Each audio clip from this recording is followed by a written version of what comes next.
નમસ્કાર મિત્રો, સ્વાગત છે તમારું મારી યુટ્યુબ ચેનલ ગુજરાત ખેડૂત ચેનલમાં। મિત્રો, આજના વિડીયોને ખાસ કરીને ગુજરાત તેમજ દેશ દુનિયાના તમામ મોટા સમાચાર વિશે વાત કરવાના છે। એટલા માટે ચેનલમાં નવા હોય તો ચેનલ સબસ્ક્રાઇબ કરી લેજો અને બાજુમાં આપેલા બેલ આઇકનને જરૂરથી પ્રેસ કરજો। ચાલો મિત્રો, આજનો વિડીયો શરૂ કરીએ। આજના સૌથી પહેલા સમાચાર વિશે વાત કરીએ તો ભારતમાં ખતરનાક વાયરસની એન્ટ્રી થઈ છે, જેમાં દિલ્હીમાં મળ્યો છે પહેલો કેસ, જેમાં દેશની અંદર મંકીપોક્સ વાયરસનો પ્રથમ દર્દી મળી આવ્યો છે। દર્દીની વાત કરવામાં આવે તો આ દર્દી હાલમાં જ વિદેશથી પરત ફર્યો હતો। હાલમાં દર્દીને હોસ્પિટલની અંદર આઇસોલેશન વોર્ડમાં કડક નિરીક્ષણ હેઠળ રાખવામાં આવ્યો છે। ત્યાર પછીના સમાચાર વિશે વાત કરીએ તો ઉત્તર ગુજરાત પર મેઘરાજા મહેરબાન થયા છે। છેલ્લા 24 કલાકમાં 114 તાલુકામાં વરસાદ નોંધાયો છે, જ્યારે સૌથી વધુ વરસાદની વાત કરીએ તો સુરતના ઉમરપાડામાં 12 ઇંચ જેટલો વરસાદ ખાબક્યો છે। ત્યારબાદ ભરૂચના વાલિયાની અંદર 5 ઇંચ વરસાદ પડ્યો છે। જ્યારે રાજ્યમાં 114 તાલુકાઓમાંથી 25 તાલુકાઓમાં 1 થી 4 ઇંચ વરસાદ વરસ્યો છે। આ ઉપરાંત વરસાદની આગાહીની વાત કરીએ તો હવામાન વિભાગ દ્વારા બનાસકાંઠા, પાટણ, સાબરકાંઠા, અરવલ્લી, પંચમહાલ, મહીસાગર અને વડોદરામાં ભારે વરસાદની આગાહી કરી છે।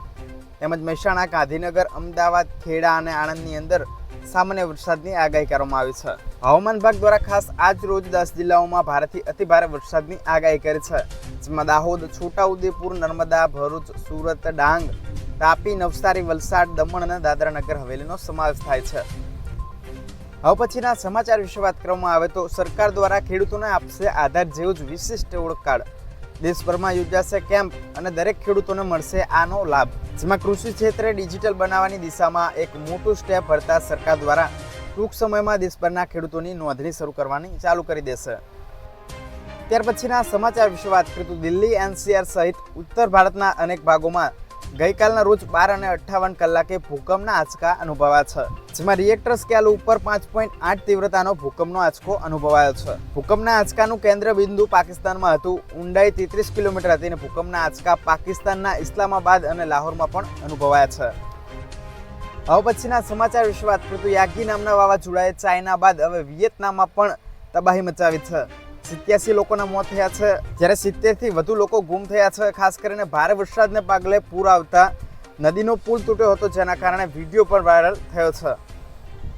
ત્યાર પછીના સમાચાર વિશે વાત કરીએ તો અમદાવાદ શહેરમાં દરરોજ રેલવે સ્ટેશન તરફ જતા લોકો માટે મોટા સમાચાર આવ્યા છે। અમદાવાદમાં રેલવે સ્ટેશન જવાનો એક રસ્તો 3 વર્ષ માટે બંધ કરવાનો નિર્ણય લેવામાં આવ્યો છે, જેમાં શહેરના પોલીસ કમિશનર દ્વારા કાલુપુર ખાતે અમદાવાદ રેલવે સ્ટેશન તરફ જવાનો રસ્તો ખાસ કરીને 11 સપ્ટેમ્બર 2024 થી 10 સપ્ટેમ્બર 2027 સુધી બંધ રાખવામાં આવશે।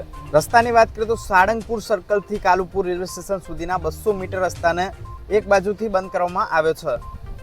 હવે પછીના સમાચાર વિશે વાત કરીએ તો સરદાર સરોવર ડેમ ફરીવાર 90% સપાટી વટાવી દીધી છે।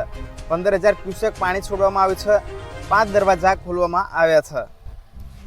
ત્યાર પછીના સમાચાર વિશે વાત કરીએ તો રેલવેમાં 3,000 થી વધુ જગ્યાઓ પર ભરતી કરવામાં આવશે। પરીક્ષા વિના જ નોકરી મેળવી શકાશે। ભરતીની વાત કરીએ તો એપ્રેન્ટિસ જગ્યા ઉપર ભરતી કરવાની જાહેરાત કરવામાં આવી છે। અરજી પ્રક્રિયા માટે 24 સપ્ટેમ્બરથી 23 ઓક્ટોબર સુધી ચાલશે। ભરતી પ્રક્રિયાની વાત કરવામાં આવે તો કુલ 3115 એપ્રેન્ટિસની જગ્યાઓ ભરવામાં આવશે, જેમાં લાયકાતની વાત કરવામાં આવે તો બોર્ડમાંથી 50% માર્ક સાથે 10મું ધોરણ પાસ હોવું જરૂરી છે। હવે પછીના સમાચાર વિશે વાત કરીએ તો ગોંડલ માર્કેટિંગ યાર્ડમાંથી આજના ફળોના ભાવ જાણીએ, જેમાં આજના મોસંબીના ભાવની વાત કરીએ તો 500 થી 700 રૂપિયા, જામફળ 700 રૂપિયાથી 1500 રૂપિયા, દાડમના ભાવની વાત કરીએ તો 400 રૂપિયાથી 1000 રૂપિયા, સફરજન 1200 રૂપિયાથી 2600 રૂપિયા, ચીકુના ભાવની વાત કરીએ તો 400 રૂપિયાથી ઊંચા ભાવ 700 રૂપિયા, કેળાના 400 થી 620, તરબૂચના ભાવ 80 રૂપિયાથી 120 રૂપિયા અને ગુલાબ 1000 થી 1400 રૂપિયા બોલાયા છે।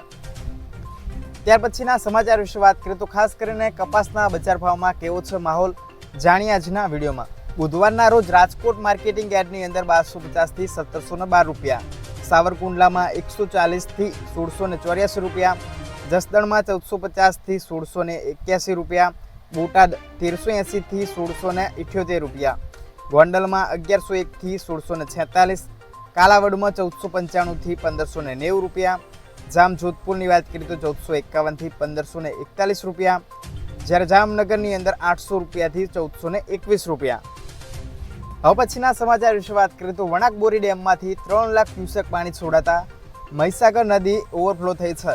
નીચાણવાળા ગામોને એલર્ટ કરવામાં આવ્યા છે, જેમાં નદીની જળ સપાટી વધતા વડોદરા ખેડા જિલ્લાની અંદર આસપાસના 10 ગામોને જોડતો ઓવરબ્રિજ પણ પાણીમાં ગરકાવ થઈ ગયો છે.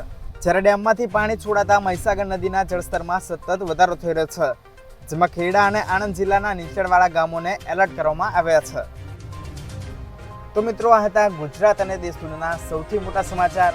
આવી જ રીતે પડે પડની ખબર માટે મારી ચેનલ સબસ્ક્રાઇબ કરી લેજો. વિડીયો પસંદ આવે તો વિડીયો લાઇક કરજો અને તમારા મિત્રો સાથે શેર કરજો. ફરી મળીશું નવા વિડીયો સાથે. જય જવાન, જય કિસાન.